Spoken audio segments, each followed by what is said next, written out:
Madame, Monsieur, bonsoir et bienvenue au 19h de ce 20 février à la une de l'actualité. Le président de la République a présidé une réunion de travail consacrée aux zones libres de libre-échange, notamment celles se trouvant entre Tindouf et la Mauritanie.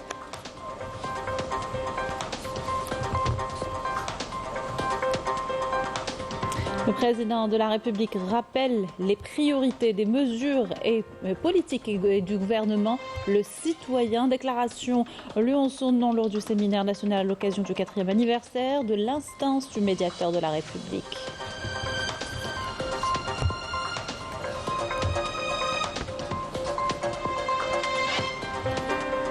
Le général d'armée Saïd Chengueleha, chef d'état-major de l'armée nationale populaire, poursuit sa visite officielle en République du Rwanda sur invitation du général d'armée Mubarak Muganga, chef d'état-major de défense rwandais. Énième résolution sur la Palestine avortée au Conseil de sécurité de l'ONU. L'Algérie qui a proposé le texte promet de poursuivre les efforts pour un cessez-le-feu à Gaza.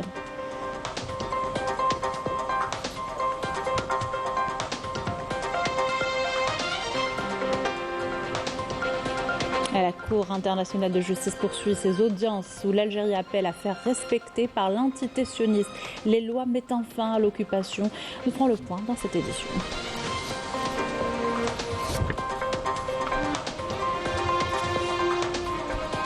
Bienvenue à tous, heureuse de vous retrouver. Je vous le disais en titre, le président de la République, Ahmed Tebboune, a présidé ce mardi une réunion de travail consacrée aux zones de libre-échange, notamment celles se trouvant entre Tindouf et la Mauritanie.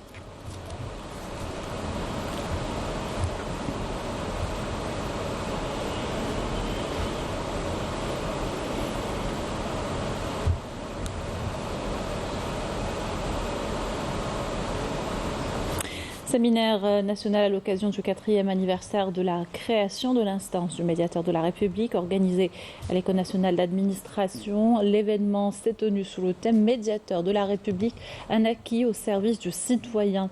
Les travaux se sont déroulés en présence de plusieurs membres du gouvernement et de représentants d'instances constitutionnelles et d'institutions publiques. Une cérémonie marquée par l'allocution du président de la République, lue par le médiateur de la République, Medjid Armour. Le chef de l'État a souligné que cette rencontre intervient pour approfondir la réflexion, élargir le dialogue et la consultation sur le service public. L'administration et les structures publiques doivent fournir et améliorer, et a affirmé que servir le citoyen devrait être l'objectif fondamental vers lequel convergent les efforts de l'État avec ses institutions et ses instances. Tout effort et toute démarche participant à l'édification d'une Algérie nouvelle fondée sur des bases saines doivent reposer sur l'écoute des citoyens et répondre aux aspirations du peuple algérien. Le président a précisé que l'Algérie nouvelle est engagée dans des réformes larges et en profondeur au plan socio-économique, mais aussi pour opérer une véritable rupture avec les mentalités et les pratiques délétères, et ce en attachant une attention particulière à la moralisation de la vie publique et à la lutte contre la corruption sous toutes ses formes. Il a assuré par ailleurs que la dignité du citoyen n'est pas un slogan conjoncturel, mais une politique, une voie et une méthode de travail dans l'Algérie que nous bâtissons ensemble. Le rapprochement de l'administration du citoyen n'est pas non plus un vain slogan, mais une réalité reflétée par les mesures et les réalisations sur le terrain. Je vous invite à écouter la déclaration du président de la République, lue par le médiateur de la République. L'instance du médiateur de la République est placée sous la supervision directe de la présidence de la République pour être un soutien important dans la concrétisation de cette noble mission, être au service du citoyen. L'instance du médiateur de la République, aux côtés d'autres instances consultatives telles que le Conseil supérieur de la jeunesse et l'Observatoire national de la société civile, a un rôle croissant dans l'instauration d'une culture de l'écoute, de transmission des préoccupations, d'éradication des obstacles bureaucratiques et pour faire remonter les propositions et les préoccupations des diverses franges de la société société, aux autorités concernées et aux pouvoirs publics, lesquels doivent en assurer le suivi et les prendre en charge. Je tiens à cette occasion à saluer les efforts consentis par les cadres et adhérents aux instances citées et j'appelle à davantage de diligence, d'esprit d'initiative et à l'ouverture d'horizons vers des relations nouvelles et plus flexibles qui contribuent à la création de passerelles de coopération et à accroître la capacité de persuasion pour que l'instance du médiateur de la République et les autres instances nationales aient cette vision interactive et ouverte au service du citoyen, car servir le citoyen est la raison de son existence.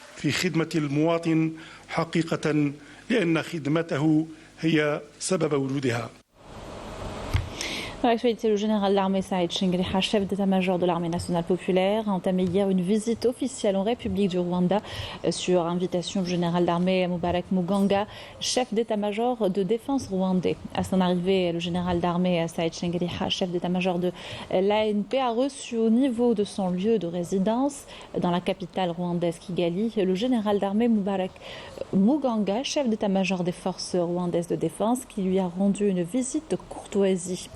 Cette visite a été une opportunité pour les deux parties d'évoquer les questions d'intérêt commun entre les armées des deux pays.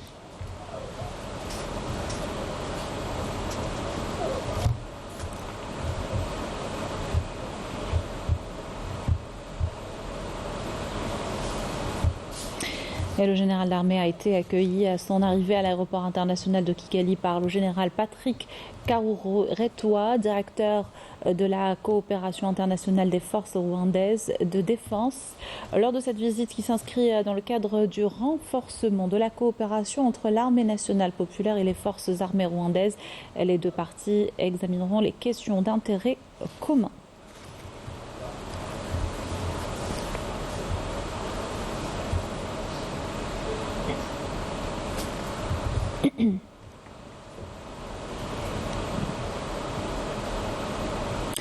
Mandaté par le président de la République, le ministre de l'Énergie et des Mines, Mohamed Arqab, est en visite de travail en République bolivarienne du Venezuela. Il a été reçu hier à Caracas par le président vénézuélien Nicolás Maduro, à qui il a transmis une lettre manuscrite du président de la République, Ahmed Tebboune, et ses salutations fraternelles par la même occasion. Les deux parties ont abordé les voies de renforcer les relations bilatérales dans différents domaines, notamment dans le secteur de l'énergie. Le ministre de l'Énergie a présenté les préparatifs engagés par l'Algérie en prévision du 7e sommet du Forum des chefs d'État et de gouvernement des pays exportateurs de gaz prévu à Alger le 2 mars prochain. À cette occasion, Mohamed Arqab a indiqué que le président de la République comptait sur la contribution effective de la République du Venezuela lors de ce sommet dans le soutien des valeurs de solidarité entre les membres des pays du Forum dans le but de consolider le dialogue et l'intensification des consultations afin de développer ces ressources en gaz et industrie gazière et le développement des relations historiques entre les deux pays. De son côté, le président du Venezuela a chargé le ministre de l'Énergie et des Mines de transmettre ses salutations fraternelles au président de la République, insistant sur la volonté de son pays au développement des relations de coopération avec l'Algérie et d'ouvrir, ou plutôt d'ouvrir vers de plus larges horizons. Le ministre de l'Énergie et des Mines, Mohamed Arqab, a été reçu par le ministre vénézuélien du pétrole et PDG de l'entreprise nationale du pétrole, Pedro Rafael Telechea-Riz.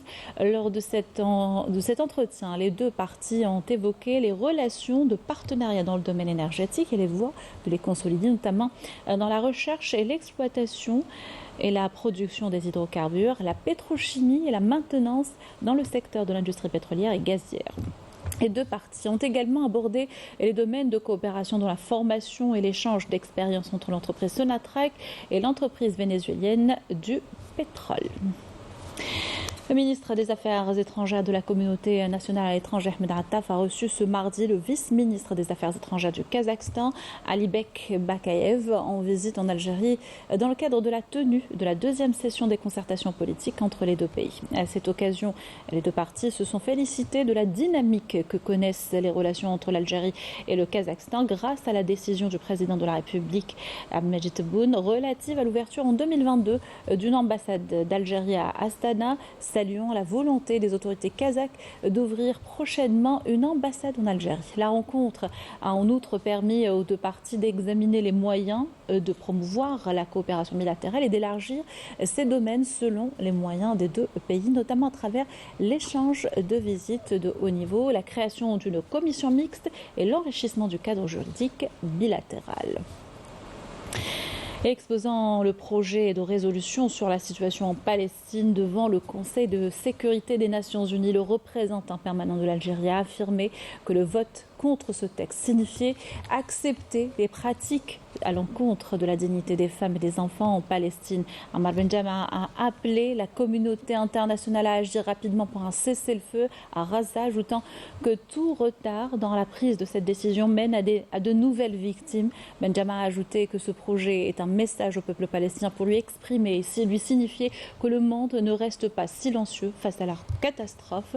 Face à sa catastrophe, cette résolution présentée par l'Algérie n'a malheureusement pas abouti, sans surprise d'ailleurs. Le veto américain a encore une fois été déterminant contre un cessez-le-feu à Gaza, un vote suite auquel Benjama a affirmé que l'Algérie n'arrêtera pas jusqu'à ce que le Conseil de sécurité assume ses responsabilités et appelle à un cessez-le-feu. Je vous invite à l'écouter.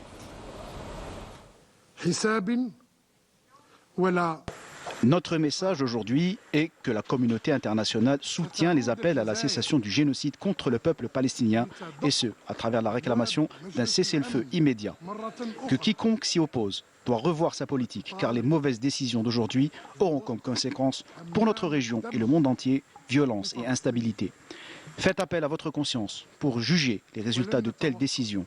L'histoire vous jugera. Avant de conclure, je dirai à cette assemblée que nous allons de nouveau enterrer ce soir des martyrs en Palestine et que l'Algérie parlera demain au nom de la nation arabe et islamique ainsi que des peuples libres et au nom des milliers d'innocents assassinés par l'occupant israélien dans l'impunité. L'Algérie reviendra au Conseil de sécurité pour exiger l'arrêt du bain de sang en Palestine et nous ne nous arrêterons pas aujourd'hui jusqu'à ce que ce Conseil assume toutes ses responsabilités pour imposer un cessez-le-feu immédiat, car notre détermination demeurera à toute épreuve.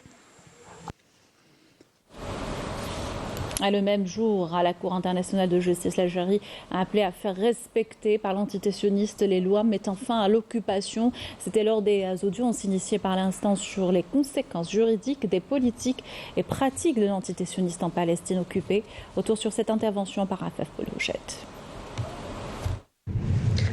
Ce sont des audiences historiques qui se tiennent à la Cour internationale de justice à La Haye depuis ce matin sur l'occupation israélienne. En effet, 52 pays dont l'Algérie et 3 organisations internationales y prennent part, marquant ainsi un record de participation pour la CIG depuis sa fondation en 1946.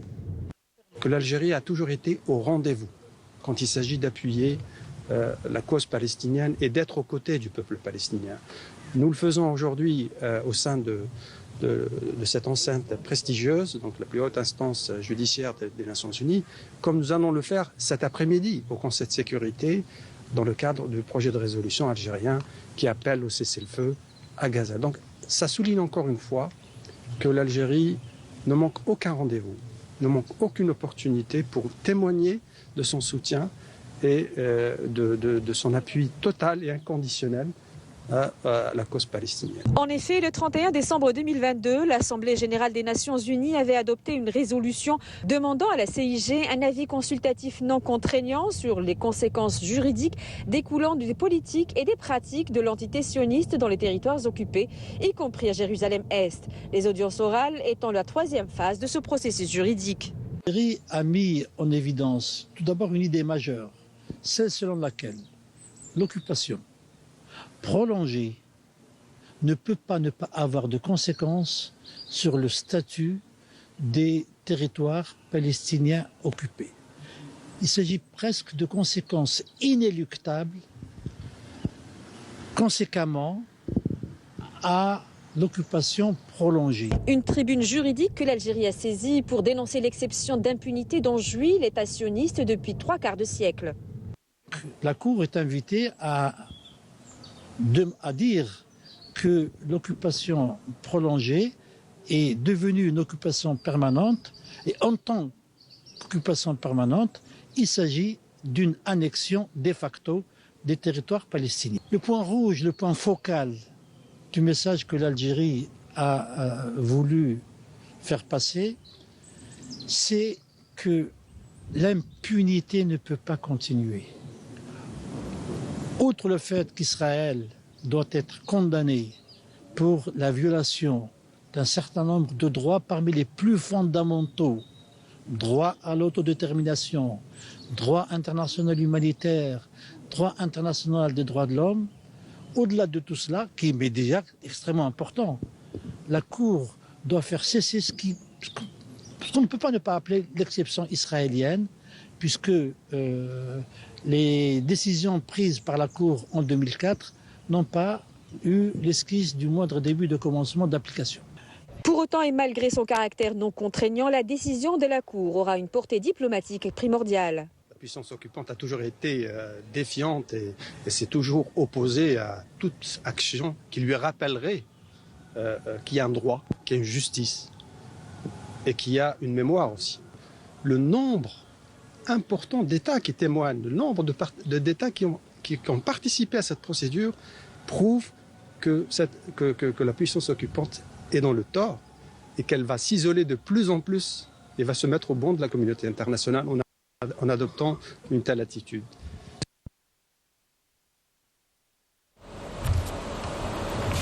Et alors que la voie diplomatique pour un cessez-le-feu semble entraver, la situation à Gaza empire de jour en jour. En plus des bombardements sionistes, des tirs d'artillerie et les massacres quotidiens, les Palestiniens sont menacés par la famine, la soif et les maladies. À Rafah, où sont entassés plus d'1,4 million de Palestiniens, est devenue la zone la plus peuplée au monde et Gaza la zone la plus dangereuse pour les enfants selon les Nations Unies. Melika Bellel. Plus de 15 massacres ont été commis par l'armée d'occupation sioniste au cours des dernières heures, ciblant des maisons, des quartiers résidentiels, des installations et des rassemblements de citoyens palestiniens près de la mer à Khan Younes. Des attaques qui ont entraîné la mort de plus de 100 Palestiniens et blessé 145 autres, portant le nombre total de martyrs depuis le début de l'agression à plus de 29 000 et 69 000 blessés.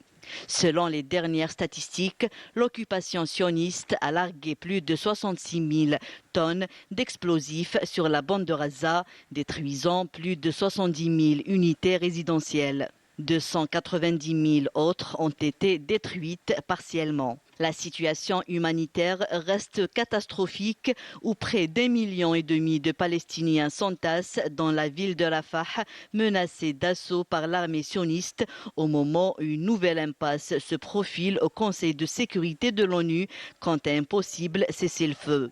La perspective d'assaut sur Rafah inquiète la communauté internationale. 26 des 27 pays de l'Union européenne ont réclamé hier une pause humanitaire immédiate, mais les espoirs d'une trêve sont de plus en plus minces. Malgré tous les appels internationaux, l'occupation sioniste continue d'entraver l'acheminement de l'aide humanitaire qui entre au compte-gouttes dans la bande de Gaza assiégée. Puis encore, des manifestants sionistes ont empêché des camions d'aide venant d'Égypte en route vers Rafah de passer par le point de passage de Nizana dans le sud. Après environ 20 semaines de guerre, les rapports des organisations humanitaires sur la situation dans la bande de Gaza sont de plus en plus alarmants. 9 enfants sur 10 sont malades. Selon l'UNICEF, les denrées alimentaires et l'eau potable sont devenues extrêmement rares dans le territoire palestinien et 90% des jeunes enfants y souffrent de maladies infectieuses. La bande de Gaza est sur le point d'assister à une explosion du nombre de décès évitables d'enfants, ce qui pourrait aggraver le niveau déjà insoutenable de décès d'enfants à Gaza. Et pour ne rien arranger, le Programme alimentaire mondial des Nations Unies a annoncé ce mardi suspendre de nouveau la distribution de l'aide dans le nord de Gaza en proie au chaos et à la violence. Le PAM avait déjà suspendu il y a 3 semaines l'envoi d'aide alimentaire dans cette partie ravagée suite à une frappe de l'entité sioniste contre un camion d'une autre agence onusienne. Énergie, le sommet des pays exportateurs de gaz en préparation à Alger. Un des pays membres du forum, la Russie, est également le deuxième producteur et exportateur de gaz naturel au monde. Les spécialistes russes évoquent une conjoncture particulière pour cette ressource très demandée. Et l'édition d'Alger pourrait être un tournant pour le marché gazier. Reportage de notre envoyé spécial à Moscou, Saïda Maïouf. La Russie, plus grand pays au monde en matière de superficie, pays continent situé à l'est de l'Europe et au nord de l'Asie. Géant gazier, la Russie est sans nul doute l'un des acteurs les plus actifs en matière d'approvisionnement énergétique mondial. La Russie mise à présent sur une production optimale, répondre à un besoin sans cesse croissant en gaz naturel oblige.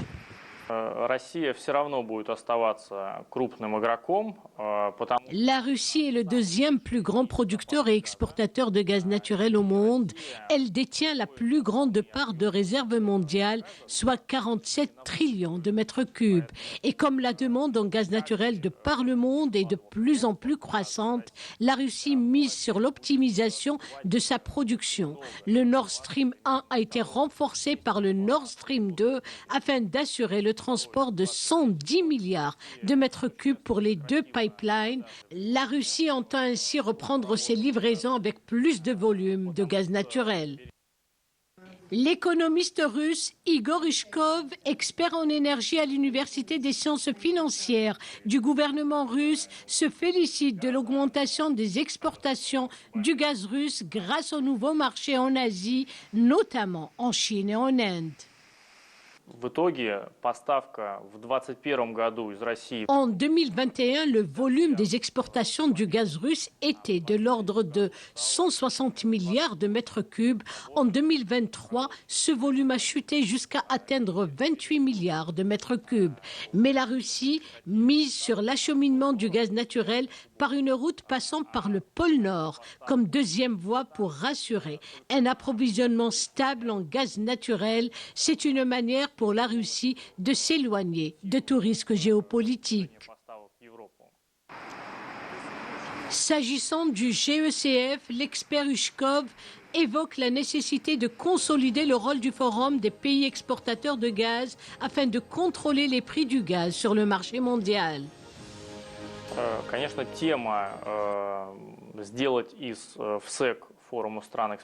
La Russie est un membre actif du Forum des pays exportateurs de gaz dont l'Algérie abritera le 7e sommet.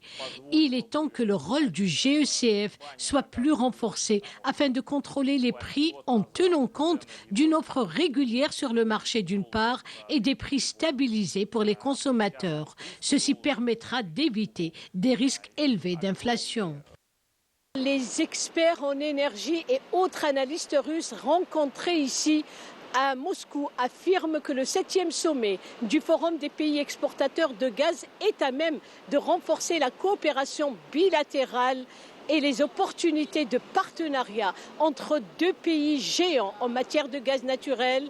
La Russie, premier producteur et exportateur de gaz naturel au monde, et l'Algérie, premier producteur de gaz naturel en Afrique. Retour dans le pays agriculture, le ministre du secteur évoque une restructuration des fermes pilotes. Il s'agit notamment de leur réorientation vers les cultures stratégiques. Et il s'exprimait lors d'une rencontre nationale d'évaluation des coopératives de céréales et des légumes secs et l'Office interprofessionnel de céréales.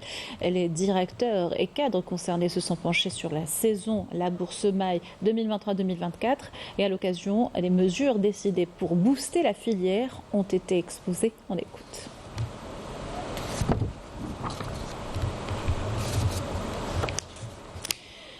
Une journée de vulgarisation a été organisée par une coopérative à Guelma dans le but d'informer sur la culture de légumineuses. Les agriculteurs présents se disent conscients de l'importance de cette filière stratégique qui bénéficie de l'intérêt des autorités. Les détails par Nakhla Arabi. Investir dans la culture des légumineuses, le sujet est plus que d'actualité, notamment depuis que des mesures ont été prises pour reconvertir les fermes pilotes en unités de production spécialisées dans cette filière stratégique, entre autres, et encourager ainsi son développement. Une journée d'information et de sensibilisation a été organisée dans ce sens au niveau d'une coopérative agricole dans la wilaya de Guelma. Ces exploitants disent en avoir tiré profit. Cette journée de vulgarisation scientifique nous a aidés car nous n'avons pas beaucoup d'expérience dans ce domaine. Il a été question de la dose de semis. On nous a expliqué comment obtenir de bons rendements. Il a été question d'irrigation et de la quantité d'engrais à utiliser. Aujourd'hui, nous avons semé des graines de pois chiches sur 40 hectares. Les semences sont entreposées au niveau de notre ferme. Notre initiative s'inscrit dans le cadre du projet du programme du président de la République, auquel nous adhérons entièrement. La wilaya de Guelma est connue pour ses terres fertiles et sa pluviométrie qui dépasse les 400 mm par an. C'est donc naturellement orienté vers la production des semences de légumineuses. Il est d'ailleurs attendu à ce que les surfaces cultivées atteignent les 8000 hectares qui seront consacrés à la culture des pois chiches et des lentilles. C'est ce que nous comptons réaliser à travers la mise en œuvre de toutes les mesures incitatives et des facilitations octroyées par le président de la République au profit des agriculteurs, notamment l'augmentation des prix d'achat à la production de 2600 dinars à 4000 dinars par quintal pour les lentilles et de 3000 dinars à 5000 dinars par quintal pour les pois chiches, en plus de la mise à la disposition des agriculteurs de quantités importantes de semences et d'engrais au niveau des CCLS de la wilaya. Réduire les importations, répondre à la demande nationale et s'orienter vers l'export, la relance de l'agriculture étant un choix stratégique. À l'occasion de la célébration de la Journée mondiale de la justice sociale, le Conseil national des droits de l'homme a organisé une conférence autour du thème « Acquis et défis pour un développement durable ». La conférence a été présidée par le président du CNDH, Abdelmajid Zaalani, en présence de la ministre de la Solidarité nationale, de la Famille, de la Condition de la Femme et du secrétaire général du ministère de l'Intérieur, en compagnie de la représentante en Algérie du programme des Nations Unies pour le développement.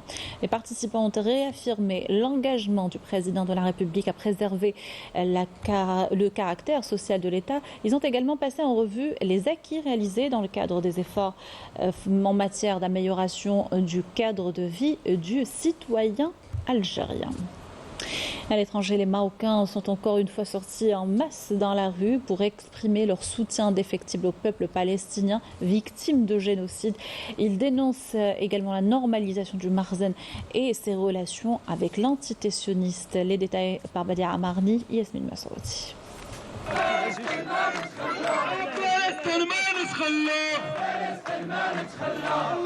Nous ne laisserons jamais tomber la Palestine. Non à la normalisation. C'est là certains des slogans scandés par les Marocains, sortis en masse dans la rue pour exprimer encore une fois leur soutien indéfectible au peuple palestinien, victime de génocide perpétré par l'armée sioniste. Les rues de Casablanca sont bondées de monde venu des 4 coins du Maroc pour manifester pacifiquement et pour également rejeter la normalisation avec l'entité sioniste.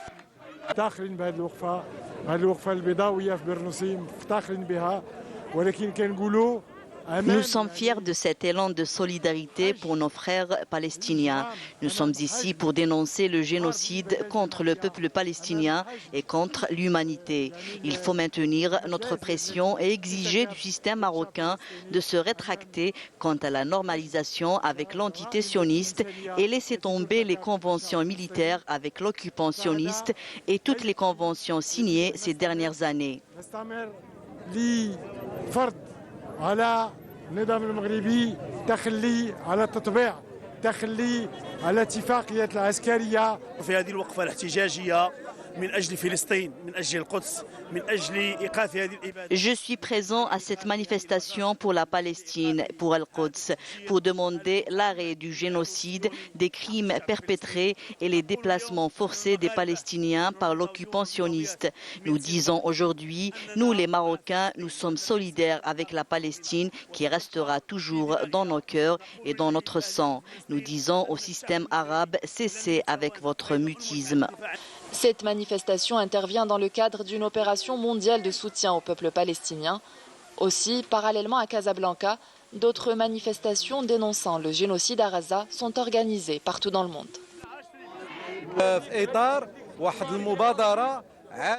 Nous manifestons dans le cadre d'une initiative mondiale. Des organisations à l'échelle mondiale dénoncent au niveau des 5 continents les massacres contre les innocents palestiniens. Nous sommes ici également pour élever nos voix et exiger l'arrêt immédiat du génocide dont est victime le peuple palestinien et dénoncer également le mutisme et le laxisme des institutions mondiales vis-à-vis de ce qui se passe dans les territoires palestiniens. ولنرفع صوتنا كذلك لإدانة الصمت الدولي للمؤسسات الدولية. La solidarité avec le peuple palestinien s'est manifestée dès le début des bombardements de l'armée sioniste et il continue à être exprimé aux 4 coins du globe.